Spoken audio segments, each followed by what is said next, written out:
Hello, my name is Jack Elliott, and over the last semester, I have researched single pilot resource management at UND. Um, I am a senior honor student enrolled in commercial aviation for the University of North Dakota. And as part of my final for honors, I was tasked with coming up with a research project that I wanted to do, and this is what I decided on. So I had one question that I wanted to answer. The question was, how effectively do flight students at UND integrate single pilot resource management principles into their training? What factors influence their decision making and communication in simulated and real world flight scenarios, and how well they do? So, I would like to talk about how I answered my question, and we will begin. So, what I did, I decided to research SRM.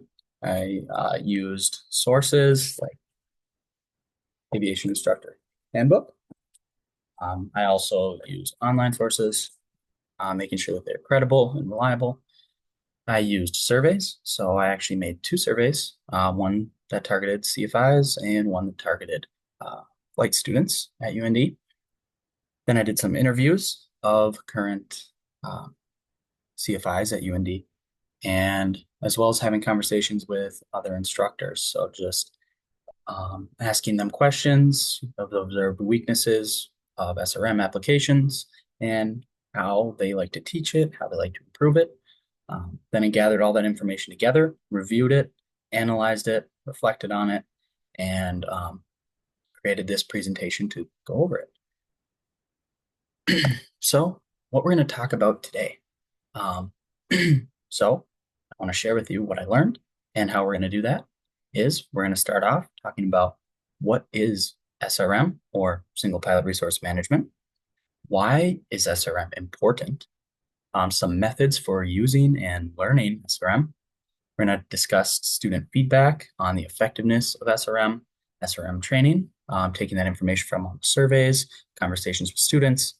Then we're going to look at the CFI and instructor feedback on the effectiveness of UND's SRM training from surveys. We're going to look at the strengths, weaknesses, and the areas that we need to focus on to improve. And we'll also discuss some of the areas that we do well at UND. We'll then discuss CFIs and students' favorite / most effective ways to learn and teach SRM, actions for improvement of SRM at UND, and we'll talk about some conclusions. And lastly, what I would do differently if I were to do this project again, or if I wanted to continue my research, some steps I would do, or if anyone else wanted to get into this as well. So let's first answer the question, what is SRM, or Single Pilot Resource Management, and why is it important? So, from the Aviation Instructor Handbook, SRM is defined as the art and science of managing all resources, both onboard the aircraft and from outside sources, available to a single pilot prior to and during flight to ensure the successful outcome of the flight. Talking about what this means, it means we're making proper decisions using our aeronautical decision making, utilizing our risk management, task management, automation management, CFIT awareness, and situational awareness. We need to use all of these things that we learn at UND, these methods, to make the proper decision alone by ourselves as single pilots. So if anything happens during our flight, we lose an engine, we have a low oil pressure, things like that. We, as single pilots, can analyze all of all the situation, come up with the solution, and implement that solution. And we have to use all these different areas. Some of the biggest things that is found by UND CFIs and students, even acknowledging task management and workload management are two weak areas that we'll talk about further and how we can fix that as well. Uh, Otherwise, what I found so far is UND actually does a very great job of teaching these things, this aeronautical decision making, risk management, task management, all this stuff. However, there's still weak points in it, and we will talk about those as we get there. The goal of SRM. So why is it important? There's three main goals to learning SRM. First, we need to gather the information before and during the flight pertaining to the flight or the problem that's occurring. Then we analyze that information gathered to make an appropriate response or decision to solve the issue. One important thing to note, as I have highlighted in red, there is no one right answer regarding aeronautical decision making or single pilot resource management. What you need to do is follow those three steps: gather the information, analyze it, and make the appropriate response or decision. For every situation, it changes. So learning how to make good single pilot decisions alone is so key to making sure that we are safe and making appropriate decisions based on the risk. And we'll talk about some more things here. So let's talk about some methods for using or learning SRM. Some methods that I have learned and others from training here at UND. One big one is pre-flight planning. So one model that I learned is the 5P model. This helps before the flight and throughout it. So you learn about the plan, the plane, the programming, or the passengers, the programming, and the pilot. So you take all those factors into account.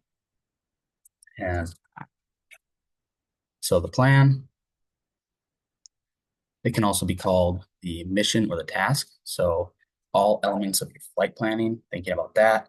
The plane, making sure you're pre-flighting the aircraft, making sure there's enough fuel, everything looks good, and running through that checklist. Then you have the pilot, the passengers, making sure you're good to go. Using that I'm safe checklist is another one that we learn at UND to check your own wellness as well.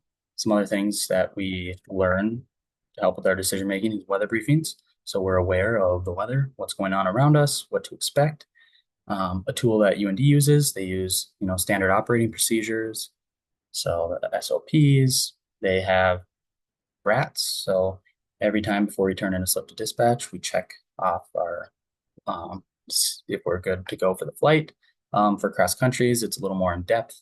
We have to actually go through and make sure that our weather briefing looks good, and we put it into sections. And if it says we can't go, we don't go.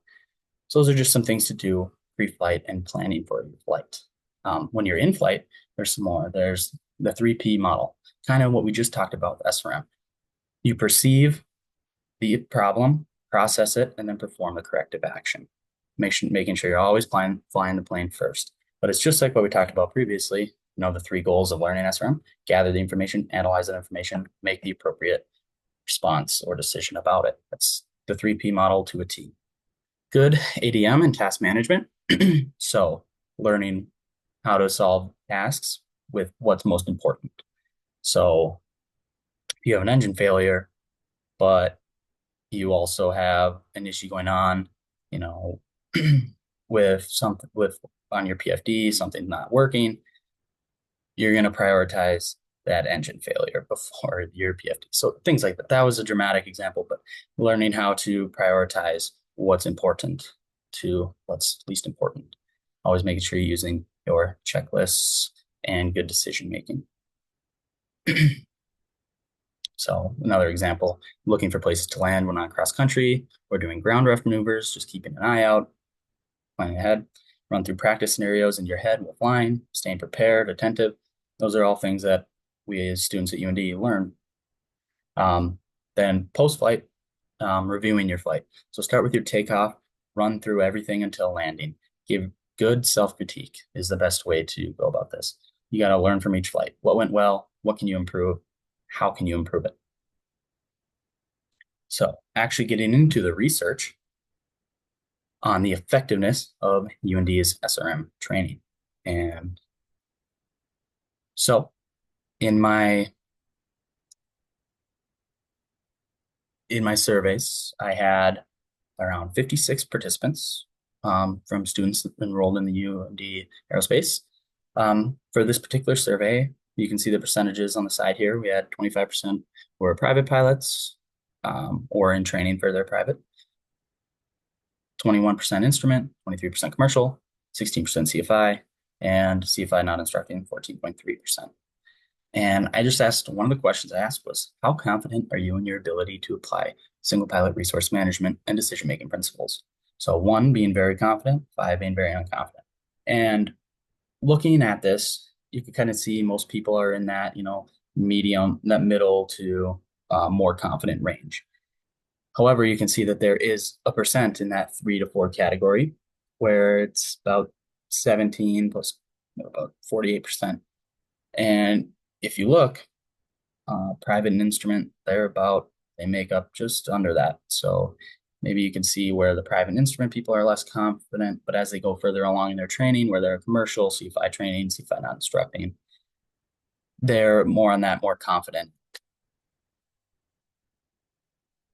Asked question, do you feel there is enough emphasis on SRM training at UND? Out of the 56 responses, we had 35.7% say yes, 26.8% say no, and 37.5% say somewhat. The reason why I believe people said yes on why there's enough emphasis, I believe those who answered are further along in their flight training, have taken more classes, and understand what SRM is. They have more experience. They have taken more flight courses. They've had more instructors. They've just more training and actually understand what SRM is. Somewhat, I believe those who answered somewhat are still further along in their training. However, some factors, which include their CFIs, teachers, and knowledge, their own knowledge, have influenced how much SRM they have actually learned at UND. So whether they have CFIs who emphasize SRM training, teachers who talk about it, and their own studying and knowledge have affected that. I believe those who answered no are maybe newer in their flight training, have not taken as many classes, maybe don't understand what SRM is before doing the survey. I believe that they said no based off their current training and teaching from their CFIs and teachers and their own studying as well. So I asked a follow-up question to the previous, asking what skills need more emphasis at UND.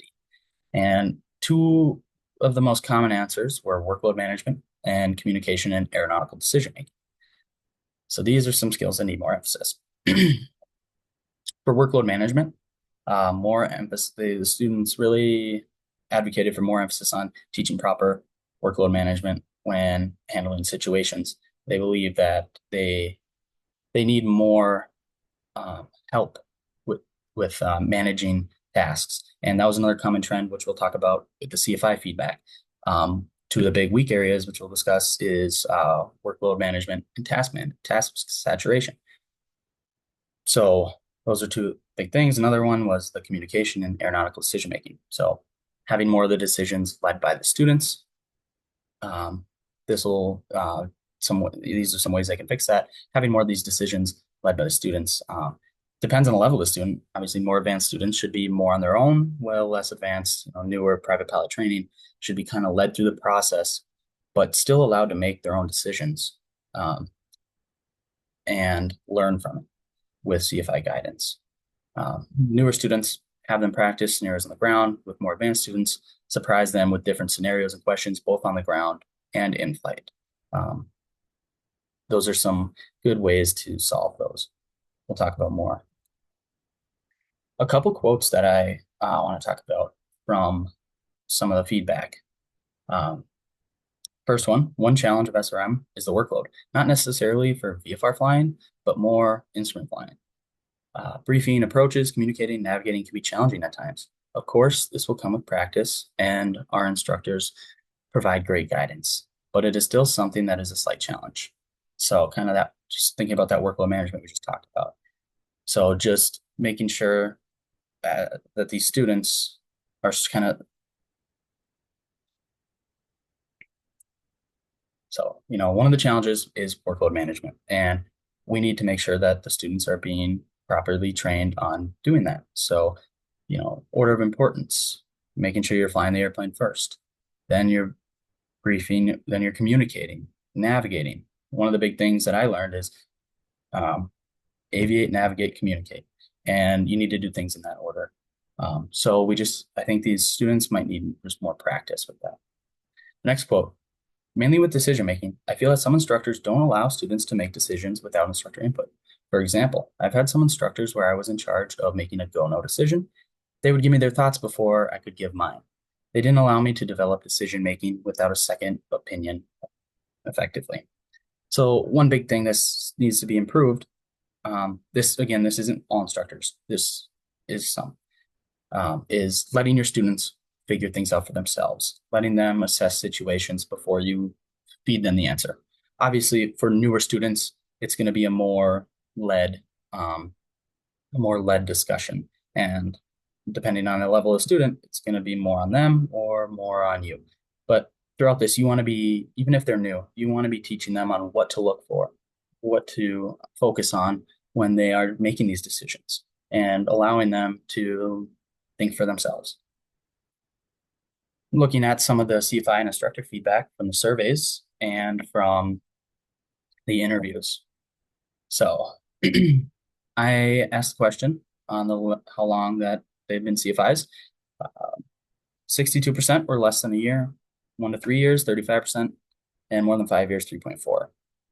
Um, I asked the question, how would you rate the overall effectiveness of SRM training at UND? Most people said somewhat to very effective. 13% were neutral and somewhat ineffective. Good news, there was no very ineffective because UND does do a great job.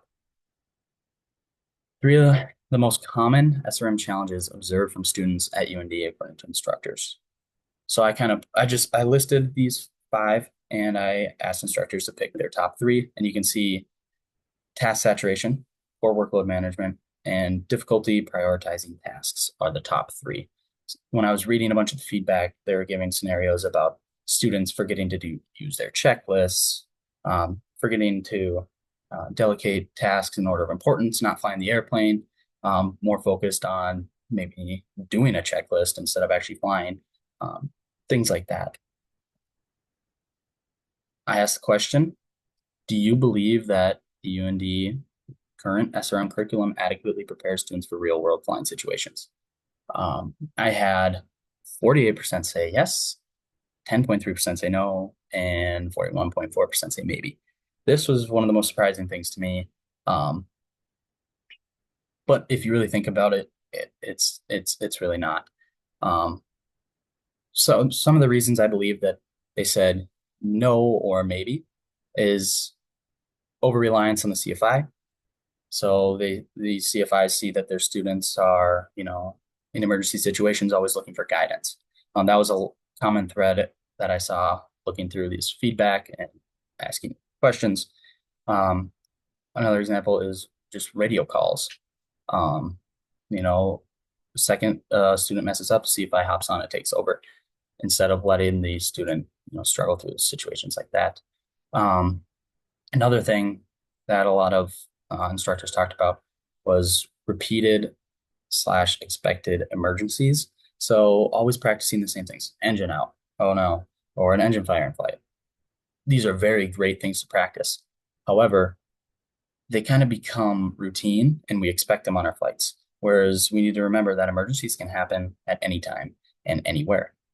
Um, Another thing is training to standards of SRM proficiency and not beyond.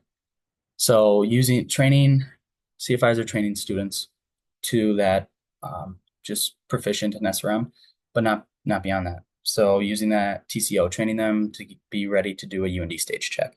Whereas, yeah, they're ready to go do those emergencies, but if something else happened that's abnormal, they're not going to be able to figure it out. That was a big thing.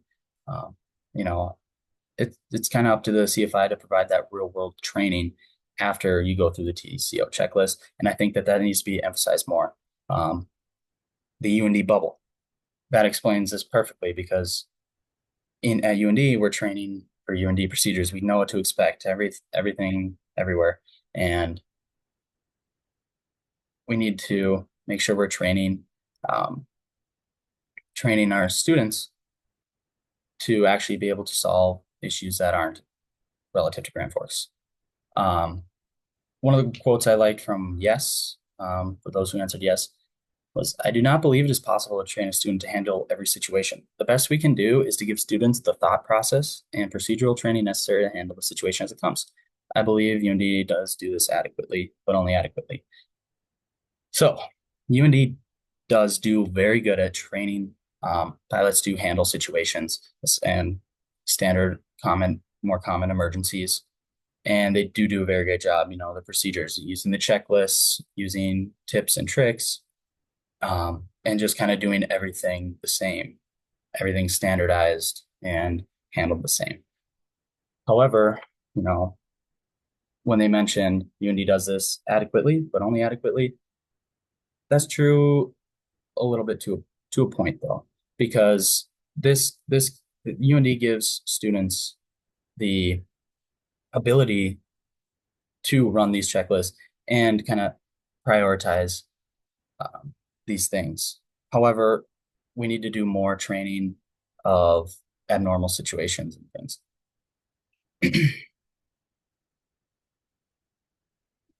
Let's talk about the CFI and students' favorite or most effective way to learn or teach SRM. This was the most common thing I noticed when I was looking through all the research that I did. Scenario-based training, giving real-world problems for them to solve. As students, we want CFIs who are non-judgmental and teach calmly. I got a lot of feedback from students talking about CFIs who get mad too quick or just start telling them what to do and not working, not letting the student work through the problem or not guiding them through the problem, not explaining what they do or why they did this, just more getting mad at the student for messing up instead of telling them why they messed up. As CFIs, we need to be able to communicate with students to make sure that we are effective. Another thing that people love was ground scenario-based training. So asking questions. As CFIs, a lot of them like to give scenarios on the ground before the flights to observe the students and observe how they answer, how they go through it, make sure they're prepared for the actual flight. Also, CFIs like to review the students' decision-making after each flight, walking through the flight as a whole. In my research, I actually found 82.7% of CFIs like to, in their debrief, have students run through their whole flight. So, and having them self-critique and explain why they did this, what went wrong, what they could do better.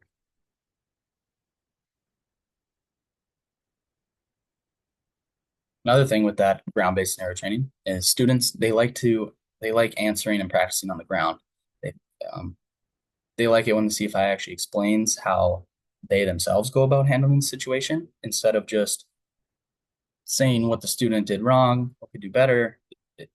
If the CFI actually explains how they handle the situation, the steps they take, how they prioritize it, students really enjoy that.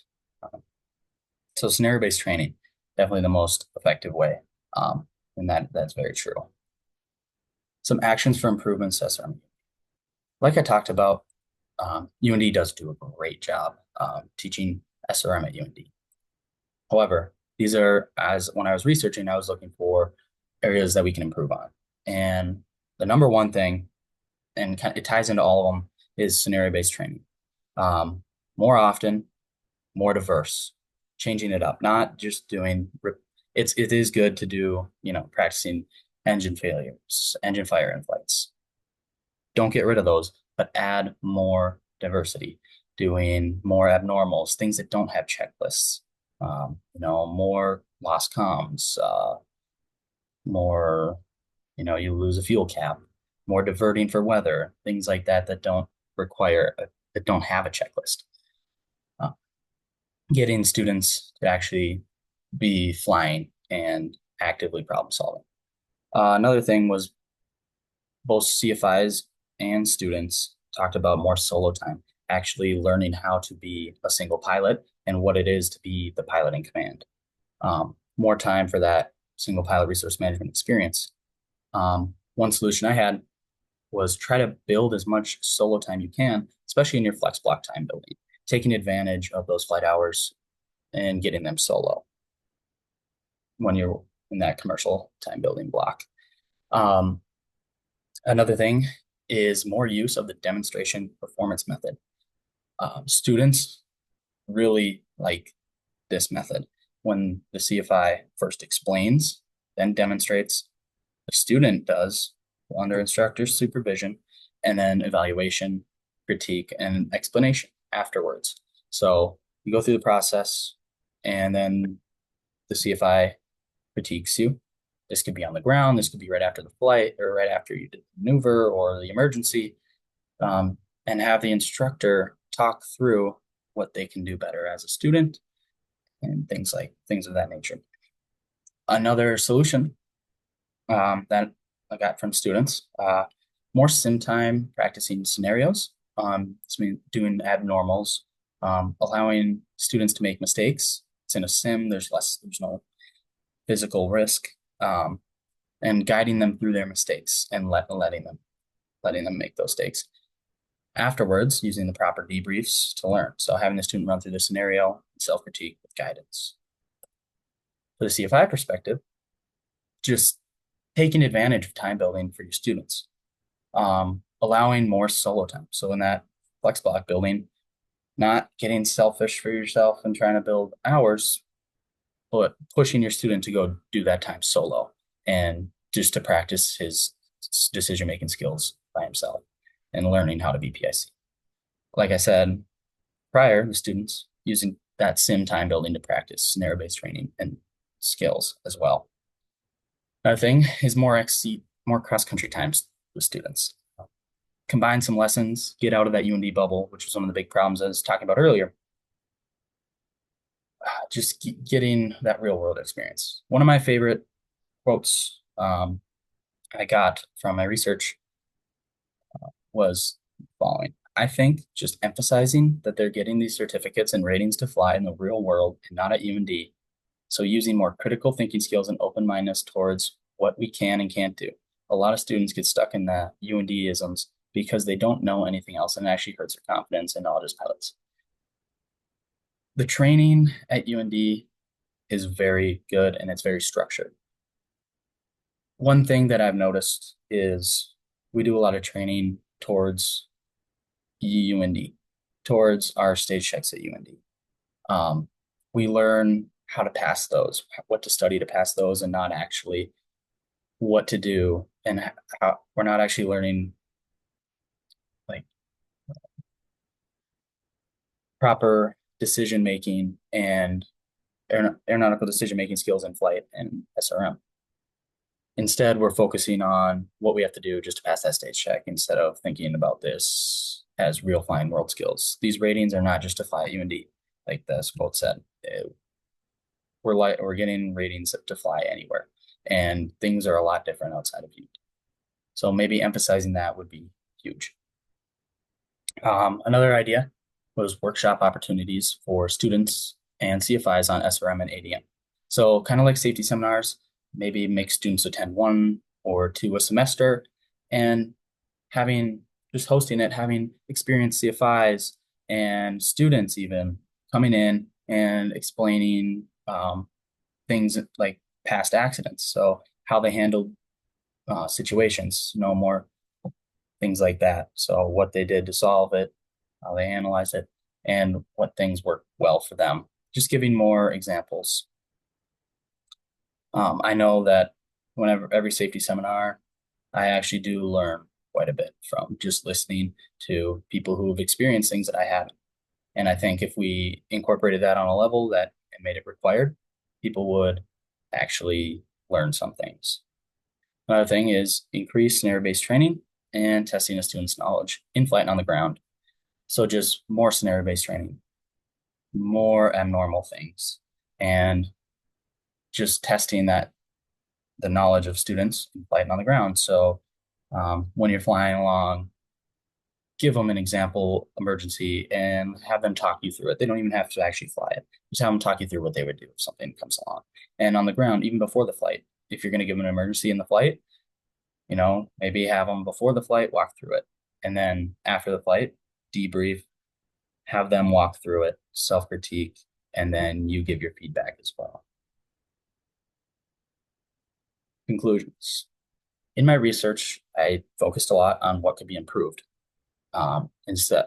So overall, UND does a great job at incorporating SRM into their training. The TCO does a decent job with organization and incorporation of SRM. However, the quality of SRM training actually just comes down to two things: the CFI and the student. You can organize anything to incorporate things, but to actually get it done and improve um, SRM at UND, it comes down to just the CFI and the student. The CFI needs to be willing and able to actually teach proper SRM, aeronautical decision makings, by using scenario-based training, teaching methods on the ground, things like that. And the student needs to be ready and willing to learn as well. Uh, like I said, I did focus on what could be improved, and UND does do a great job incorporating SRM into their training. Yes. Things I would do differently if I were to either continue or redo this research project. I would like to do more surveys, asking more specific questions, get more numbers to work into patterns and things like that. Also, testing the theories. So having CFIs teach a few students using different methods, and then comparing the students' ability to solve problems against each method of learning would be really interesting to actually test. Another thing would be reviewing and researching other flight schools, their training outlines and methods that they teach SRM would be great as well. So we talked about SRM, what it is, why it's important. We talked about the student perspectives of SRM training at UND. We also talked about the CFI perspectives of it. We talked about what strengths there were, that good scenario-based training, how we can improve that, just more scenario-based training, more solo time, allowing the students to make mistakes and work through them. Then we talked about uh, what I would do differently. And I'd like to thank you for watching. I hope you enjoyed, and I hope you learned something. Thank you.